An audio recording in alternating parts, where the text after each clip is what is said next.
Latin American ফুটবলের সবচেয়ে বড় আসর কোপা আমেরিকা। ব্রাজিল কলম্বিয়ার ম্যাচ দিয়ে শেষ হয় এবারের আসরের গ্রুপ পর্ব। আর্জেন্টিনা সহ আগেই কোয়ার্টার ফাইনাল নিশ্চিত করা ৬ দলের সঙ্গে গ্রুপ ডি থেকে যোগ হয়েছে ব্রাজিল ও কলম্বিয়া।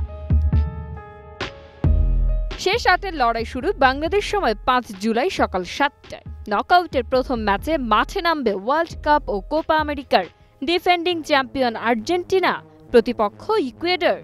মেসির অপ্রতিরোধ্য আর্জেন্টিনাকে হারাতে শক্ত পরীক্ষা দিতে হবে ইকুয়েডরকে। কোয়ার্টার ফাইনালের অপর ম্যাচে ভেনেজুয়েলার বিপক্ষে বাংলাদেশ সময় ৬ জুলাই সকাল ৭টায় মাঠে নামবে কানাডা।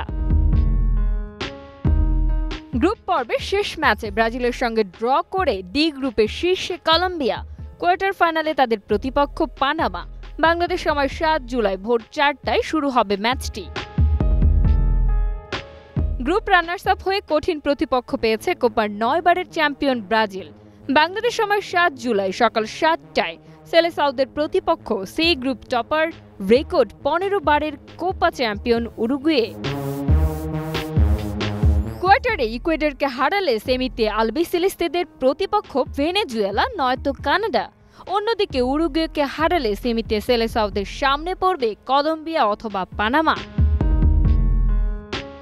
সেমিতে আর্জেন্টিনা ও ব্রাজিল জয় পেলে আরেকটি মহাকাব্যিক ফাইনাল অপেক্ষা করছে ফুটবল প্রেমীদের সামনে। Mehnaz Munni, news time.